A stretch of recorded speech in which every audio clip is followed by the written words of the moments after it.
What if I told you that the ending of Harry Potter and the Philosopher's Stone, the one we all know, the one that feels as inevitable as the Hogwarts Express leaving platform 9 3/4, wasn't the only way things could have gone? That there's a whole world of possibilities where one tiny decision, one twist of fate could have sent the story spiraling in a completely different direction? Think about it. The entire first book, no, the entire saga, hinges on that final confrontation in the underground chambers beneath Hogwarts. Harry faces Quirrell, outsmarts Voldemort, and walks away clutching the Philosopher's Stone, ensuring it's destroyed. Classic hero's journey, right? But what if it wasn't? What if, in another version of reality, things played out just a little differently? You see, the beauty of Harry Potter isn't just in the story we got, it's in the stories we could have gotten, the moments where fate balanced on a knife's edge, and that's exactly what we're diving into today. An alternate ending to the Philosopher's Stone that flips everything on its head. Imagine this. Harry reaches the Mirror of Erised, just like before, but this time, when Quirrell, or rather Voldemort, demands the stone, Harry doesn't just resist, he bargains. What if he saw an opportunity in that moment, not just to stop Voldemort, but to manipulate him, to play the long game right from the start? Or, here's another twist, what if the stone wasn't destroyed? What if Dumbledore's plan wasn't as foolproof as we thought, and the stone fell into the wrong hands after all? How would that change Harry's future? Would Voldemort have returned years earlier? Would Snape have stepped in? Would Harry have been forced to make an impossible choice? This isn't just fan fiction, this is a deep dive into the what-ifs that J.K. Rowling herself might have considered before settling on the ending we know. Because every great story has turning points, moments where the smallest change could rewrite everything. And Philosopher's Stone? It's packed with them. So let's ask the big question. What if the ending wasn't quite so neat? What if Harry's first victory wasn't so clean-cut? What if the darkness lurking in the corners of the wizarding world crept in a little sooner? Stick around, because we're about to rewrite history, one magical twist at a time. And trust me, by the end of this, you'll never look at that final scene the same way again. But before we jump into the what-ifs, let's take a quick step back. Because to really understand how things could have gone differently, we need to remember how they did. Okay, let's rewind to the ending we all know, the one that's etched into our brains like the words on the Marauder's map. Harry, Hermione, and Ron have just survived a gauntlet of magical traps, each more dangerous than the last. Fluffy? Check. Devil's Snare? Check. Flying keys, life-sized wizard's chess, heck, even a logic puzzle straight out of a Snape pop quiz. And where does it all lead? To that eerie, torchlit chamber where the Mirror of Erised waits, and where Quirrell, or rather the thing living on the back of his head, is already one step ahead. Now, here's the thing about this scene. On the surface, it feels inevitable, like this was always how it was meant to go. Harry looks into the mirror, wants the stone but doesn't want to use it, and boom, it drops into his pocket. Quirrell freaks out, tries to grab him, and ouch, turns out Voldemort's parasite body can't handle the power of a mother's love burning through Harry's skin. Harry passes out, wakes up in the hospital wing, and Dumbledore delivers the big reveal. The stone's been destroyed, Voldemort's fled again, and our golden trio gets rewarded for their bravery with a cool 170 house points. Roll credits, right? But let's peel that back for a second, because when you really look at it, this ending isn't just tidy, it's suspiciously tidy, almost like Dumbledore planned every single detail. And that's the first clue that things could have gone very differently. Take the Mirror of Erised for starters. It doesn't just give Harry the stone, it gives it to him because he doesn't intend to use it. That's the whole trick. But what if Harry had wanted it, even for a second? What if in that moment he'd thought, wait, this could bring my parents back? Would the mirror have played along, or would it have locked him out, leaving Quirrell and Voldemort to claim the prize? And then there's Quirrell himself. The guy's basically a walking contradiction, a nervous, stuttering pawn with the most dangerous dark wizard of all time grafted to his skull. But here's what's wild. Voldemort could have won right then and there if he'd just not touched Harry, if he'd used magic instead of going straight for a chokehold. Would Lily's protection have even mattered? Or was this whole showdown rigged from the start? Which brings us to Dumbledore. Oh, Dumbledore, the man's chess master routine here is legendary. He knew Voldemort would go after the stone, he knew Harry would get involved, and he definitely knew that the mirror was the ultimate failsafe. But here's the question, was that really the best plan? Because if anything had gone wrong, if Harry had been a second slower, if Quirrell had been a bit smarter, Voldemort would have strolled out of there with immortality in his pocket, and Dumbledore just let it play out. That's the thing about the original ending. It works, but only because every piece falls exactly where it's supposed to. Harry's purity, Quirrell's incompetence, Dumbledore's foresight, it all clicks together like a perfect spell, but magic isn't that predictable, and history isn't that kind. So what happens when we tweak just one of those pieces? What if Harry wasn't so selfless in front of the mirror? What if Quirrell wasn't so easily outsmarted? What if, and here's the real kicker, Dumbledore's plan wasn't as foolproof as he thought? Well, that's where things get interesting. All right, let's rewrite history. Picture this. Harry stumbles into that shadowy chamber, heart pounding, wand clutched in his sweaty palm, just like before. Quirrell's there. Voldemort's hissing from the back of his head, and the Mirror of Erised looms like a silent judge. But this time, Harry doesn't just stand there. This time, he thinks, because here's the thing. Harry's brave, sure, but he's also 11. And 11-year-olds facing down the boogeyman of the wizarding world, they don't always make the noble choice. Sometimes they make the smart one. So instead of playing Dumbledore's game, Harry plays his own. He looks into the mirror, sees the stone materialize in his pocket, but then he hesitates. What if he doesn't just yank it out? What if he uses it? Not for himself, no, but as leverage. I have it, Harry says, voice steadier than he feels. But if you touch me, it crumbles to dust. You need me alive to get it. And just like that, click, the game changes. Voldemort's not used to being negotiated with, especially not by a child. But Harry's got two things Voldemort desperately wants, the stone and himself. A living, breathing Horcrux, standing right there. So when Harry says, let my friends go, swear it, or I drop the stone into the flames right now, what's Voldemort gonna do, refuse? This is where things get messy, because Quirrell's still a factor, an unstable, possessed wild card. Maybe he panics, maybe he lunges, but Harry's quicker this time. He dodges, and in the scuffle, the stone does fall, not into fire, but into the shadows, rolling away where neither of them can reach it. Voldemort screams in fury. Quirrell's body starts to crumble from the strain of housing him, and Harry runs, not to safety, no, to Dumbledore. But when he bursts into the headmaster's office, gasping out the story, Dumbledore's face does something unreadable.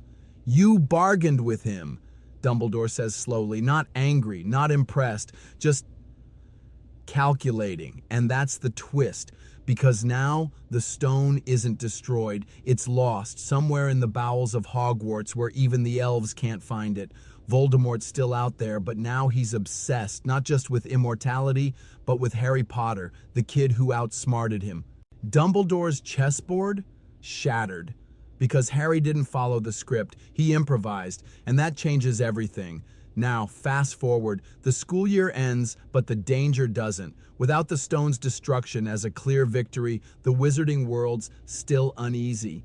Rumors swirl. The Daily Prophet starts asking questions. Why was a first year facing a Dark Lord alone? What's Dumbledore hiding? And Harry? He's not the boy who lived anymore. He's the boy who bargained, the one who looked Voldemort in the eye, face, and negotiated.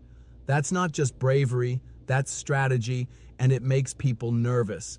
But here's the real kicker. Dumbledore's not the only one watching Harry now. The Ministry's interested. So are the Death Eaters, still lurking in the shadows. And Snape? Oh, Snape's furious. Because if Harry's clever enough to play games with the Dark Lord, what else is he capable of? This Harry doesn't get a neat ending. He gets a beginning of something darker, sharper, where every choice has teeth. And the worst part, he doesn't even know the rules yet. But that's the thing about bargains. Once you make one, you can't unmake it. So what happens when Voldemort comes back, and this time he's not just after Harry's life? What happens when he wants payback? Well, That's a story for another ending. Let's flip the script entirely. This time when Harry steps into that chamber, he doesn't outsmart Quirrell. He doesn't bargain. He loses. Not in the way you'd expect, though. No dramatic last stand, no heroic sacrifice. Just a moment of hesitation. A split-second delay when his fingers brush the stone in his pocket, and he thinks, really thinks, about what it could do. What if I could bring them back? And that's all it takes. Quirrell's hand clamps down on his wrist, yanking him close. The pain is instant, white-hot, searing, but it's not just his scar burning this time. It's the stone, glowing red-hot in his grip, reacting to the proximity of Voldemort's soul. And then it cracks. A hairline fracture, barely visible. But the second that happens, the entire chamber shudders. The mirror's surface ripples like water. The torches flicker and die, and Quirrell screams because the stone isn't just a tool for immortality anymore. It's alive and it's hungry. Here's the twist. The Philosopher's Stone was never meant to be used by someone like Voldemort. Nicholas Flamel didn't just make it, he bound it. To dark magic, numbered to desire. And Voldemort's desire, raw, endless, selfish, is the perfect kindling. The stone explodes. Not in fire, not in light, but in something far worse. Possibility. A shockwave of magic tears through the room, and suddenly Harry's not just seeing Quirrell's face, he's seeing faces, dozens of them, flickering in the shards of the broken mirror, his parents, older versions of himself, a version where he's holding the stone high, laughing with power, another where he's nothing but a husk, drained dry by its magic, and Voldemort, he's trapped. Not banished, not fleeing, stuck in the in-between, his wraith form torn apart by the stone's backlash. He's not gone, he's scattered. When Dumbledore arrives, he finds Harry kneeling in the wreckage, unharmed but changed. The stone is dust, Quirrell is gone, not dead, erased, as if he never existed at all. And Harry, he doesn't remember what happened, not clearly, just flashes, whispers, the feeling of something old and hungry brushing against his mind before it vanished. Dumbledore looks at him differently after that, not with pride, with dread, because he knows what the stone really was, not just a tool, a test. And Harry, he failed. Fast forward. The school year ends, but nothing's the same. Flamel dies within weeks, not because the stone's destruction killed him, but because he chooses to. Almost like he knew this would happen. The Daily Prophet spins wild theories. Hogwarts disaster, dark magic, or Dumbledore's folly. Ron and Hermione stick by Harry, but they're terrified of whatever happened in that chamber. And Snape watches Harry like he's a ticking bomb.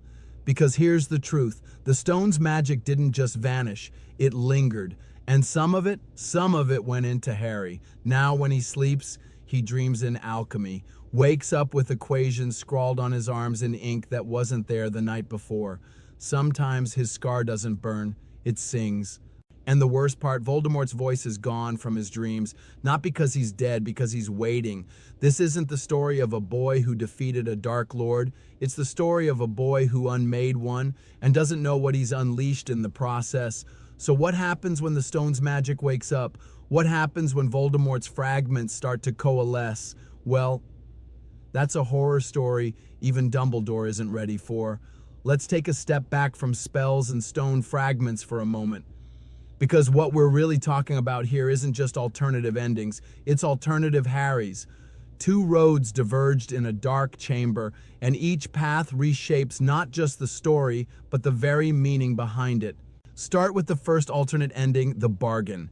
On the surface, it's a classic Faustian twist, a boy trading words with the devil. But here's the fascinating part. Harry isn't trading his soul. He's trading something far more dangerous, his moral certainty. The original Harry wins because he's pure of heart, because he wants the stone only to protect it. But bargain Harry, he weaponizes desire itself, and that changes everything. This version taps into a brutal psychological truth. Negotiation is a form of power, especially for the powerless. Think about real-world hostage situations, political standoffs, when the weak suddenly flip the script by making themselves necessary. But there's always a cost. Every time Harry outmaneuvers Voldemort in this timeline, he becomes a little more like him, not in cruelty, but in calculation. It's Machiavelli's "the ends justify the means," crashing headfirst into childhood innocence. And that raises an uncomfortable question. Is the Harry who walks away from that chamber still the hero? Or has he just become a different kind of player in Dumbledore's game? Now contrast that with the second ending, The Stone's Curse. This isn't about choice at all, it's about consequence. The original story teaches us that love conquers all, but this version whispers something darker. Magic has rules and breaking them has teeth. It's alchemy meets quantum physics.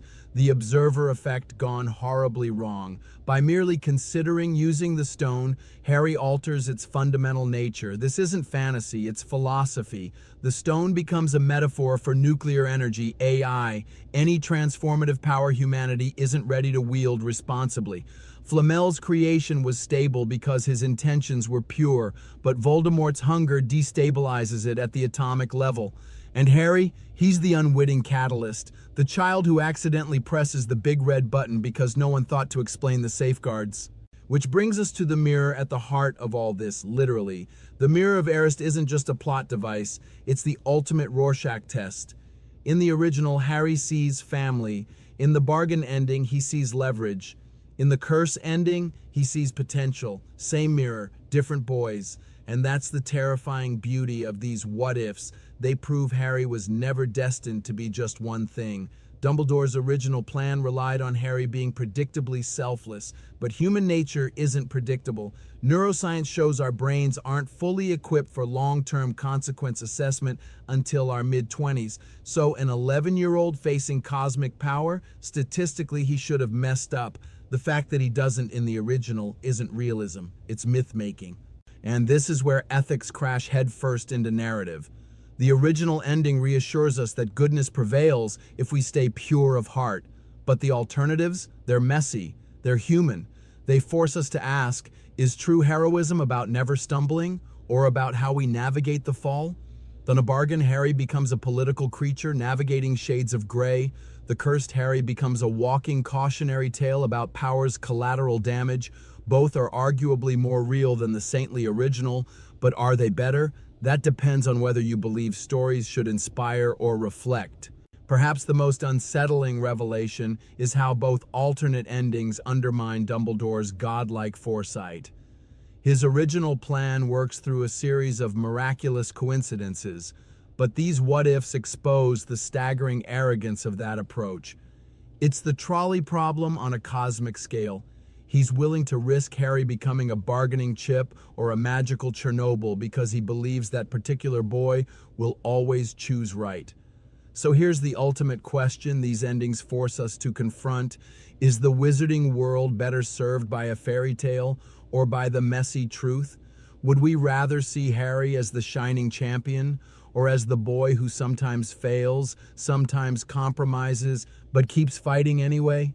The answer might just determine what kind of stories and what kind of heroes we really need.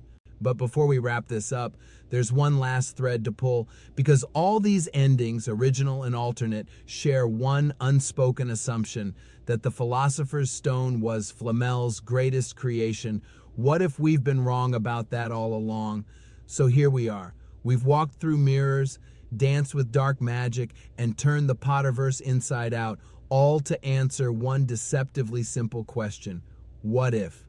But now, as the pensive runs dry and the last scraps of parchment flutter to the floor, I've got to ask you, which version of Harry's story really stays with you? Is it the classic fairy tale ending where good triumphs because it must? The gritty negotiation that turns our boy hero into a strategic survivor? Or the cosmic horror twist where magic itself rebels against being weaponized? Here's the funny thing. Your answer says as much about you as it does about Harry. Because how we rewrite stories reveals what we secretly believe about the world. Maybe you're sitting there thinking, hold on, what about a fourth option? And to that I say, yes, absolutely. That's where you come in. This isn't just my exploration, it's ours. So hit pause right now. Well, maybe after this sentence, and drop your wildest alternate ending in the comments. What if Neville had been the one facing Quirrell? What if the stone wanted to be found? What if, and this one's spicy, Dumbledore was the real villain all along? The quill's in your hand now, and while you're down there in the comments, take half a second to smash that like button, not for me, but for the algorithm overlord, so more fellow Potterheads can join this thought experiment. Subscribing? That's how you make sure you're first in line when we tear apart Chamber of Secrets next month. Spoiler, that basilisk had way more potential. Before I go, one last thought. The magic of Harry Potter was never just in the story J.K. Rowling wrote. It's in the stories she left unwritten, the gaps where our imaginations set up shop. Every time we debate an alternate ending, every theory we spin, we're not just fans. We're modern-day wand makers, twisting possibilities into something new. So tell me, what's your philosopher's stone, the one idea that could alter this story beyond recognition? The comment section is your Mirror of Erised. Show me what you see.